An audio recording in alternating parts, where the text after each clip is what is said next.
It's my great pleasure to participate, albeit by electronic media, in this National Summit on Hispanic Early Learning. I think the President's Advisory Commission on Educational Excellence for Hispanics really should be commended for organizing this conference and for the entire initiative. The Hispanic population is important to America's future. It's important that we integrate the Hispanic population into the mainstream, and that in the 21st century, we see that Hispanics, African Americans, and other groups within the American society are fully integrated, fully participating in the economy of the future. But what do we know about the economy of the future? What we know is that developing skills and abilities is the best way to solve problems of integrating groups into the society at large. And that skills are things that we can create, and we have a much deeper understanding of skills than we had 40, 50 years ago, certainly more than 100 years ago. Now, what do we know about skills? When we think about skills, frequently think about test scores. As I've argued in my other work and a lot of other work, test scores are only a part of the measure of what makes a person successful. But let's look at test scores.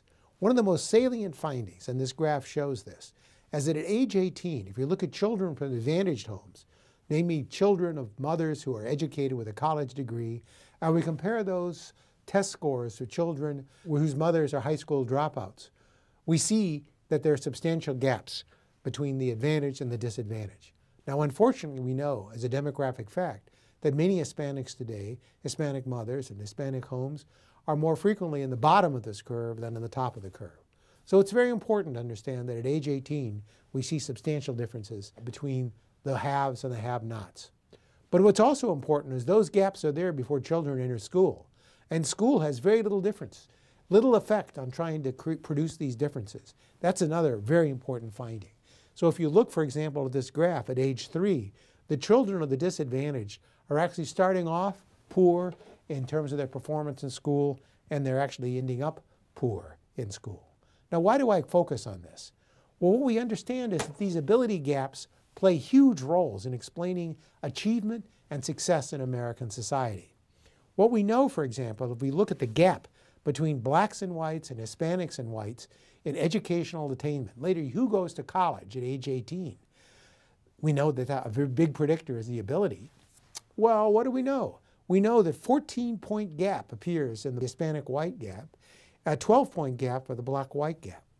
If we control for the ability difference between blacks and whites at age 18, we find that that deficit becomes a surplus. That Hispanics are more likely to go to college, and that blacks are more likely to go to college. So ability is a very important factor. Now, that used to be a taboo subject to even talk about ability.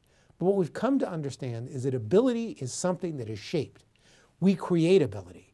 Ability is something that society can do something about, and the motivations and abilities that cause people to be successful in school, successful in the workplace, are things that are actually extremely malleable in a way that we didn't understand even 20, 30 years ago. But we also know that family environments play a very important role in shaping these abilities. And we know that in American society today, the one group that's the fastest growing demographic group is essentially, among children, is single-parent households where the mother is a single parent and no other support than that. That's a very disadvantaged group. And it's a disadvantaged group especially among Hispanics, but it's true across all demographic groups in American society. Now, what do we know about these groups? We know that disadvantage plays a huge role.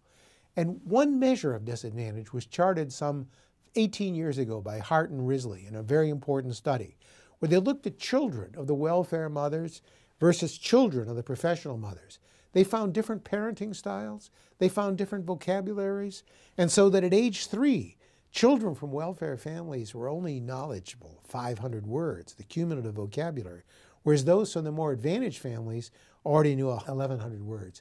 That's an important factor that gave rise to the gap that we see in terms of those test scores at age 3 and age 5. So what can we do about it?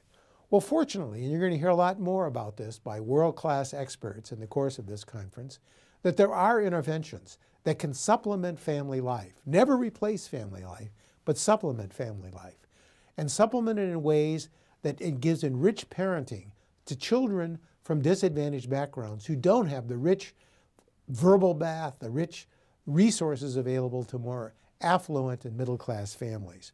And so what do we know about these? Well, the first thing we know about these programs is that they raise test scores, but they raise achievement test scores.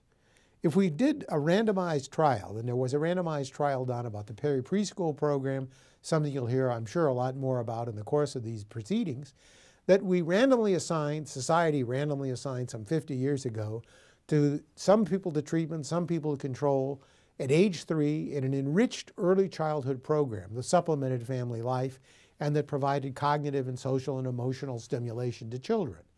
When we follow these children, even from the first year, now they're 50 years of age, we're currently interviewing them at age 50, but if you look, for example, at the effects, for example, on IQ, there wasn't much of an effect. There was an initial surge, it dropped out. Wait, you say, we failed. We haven't failed. What happens is this program was highly successful. Even though it didn't boost IQ, it boosted achievement test scores. I was showing you achievement test scores a minute ago. Those achievement test scores arise not just because of IQ, but also because of motivation, because of engagement of the child. The Perry program operated very successfully in integrating children into school, in increasing school performance, not by making them smarter in the sense of an IQ test, but in making them more engaged and more receptive to learning. We also know, and this was a surprising benefit of these randomized trials we studied, we know that there are effects on health. This is something that has huge importance for all the American population. So for example, of an intervention recently studied now, children were randomly assigned at age 0 and followed up to age 35. We look at the health. If you look, for example, at markers for what will track diabetes in the future, what you'll find is that the control group is much more likely to have diabetes and a whole series of syndromes that are unfavorable to future health than the control group.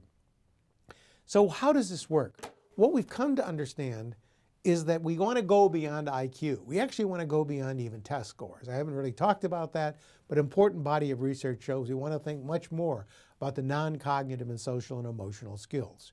They gave rise to a very substantial economic rate of return to the Perry preschool program. What we've also learned is that the skills that early childhood programs and parenting programs produce enhance each other.